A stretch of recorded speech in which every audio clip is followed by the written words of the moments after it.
Good day mga idol. Yan, may tinanggalan ako ng pintuan dito mga idol. May kakabit kasi ako sa bahay to ng nanay ng asawa ko. In order kasi sila sa Lazada. Ito po, sliding na pinto. So, solid to. Kapag kabit na ako nito sa bahay namin, pero dito, kabit tayo ulit. Maganda no, kasi space saver to mga idol. Tapos may magnet to sa may pinakadulo ng pintuan.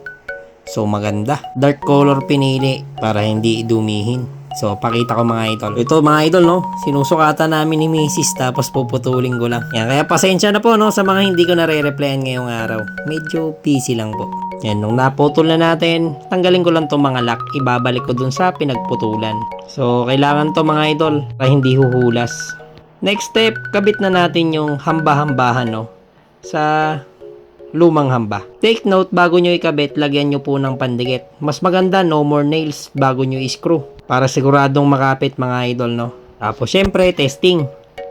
Yan. Pag na-screw nyo pala ng isang piraso, tsaka nyo na ilusot yung pinakapinto para hindi po kayo mahirapan magkabit. So, solid na solid to mga idol. Aesthetic look na pintuan, tapos space saver pa. Final result, ito po mga idol, oh. Diba? Nasa gilid lang yung pinto, tapos pag hinatak mo, solid.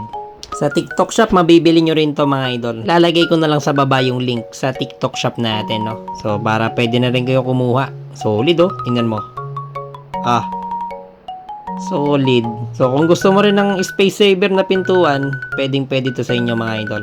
Meron din pala akong kinabit na floated ball mga idol, no? Para aesthetic look. Ito yung buong side na yan lalagyan natin. So, pakita ko na agad yung final result mga idol. Napakaangas. So, kaya hindi po ako nakapag-reply. Medyo busy lang. Okay na. Balik ulit sa pagmamanok mga idol. So, yun lang. Good day mga idol.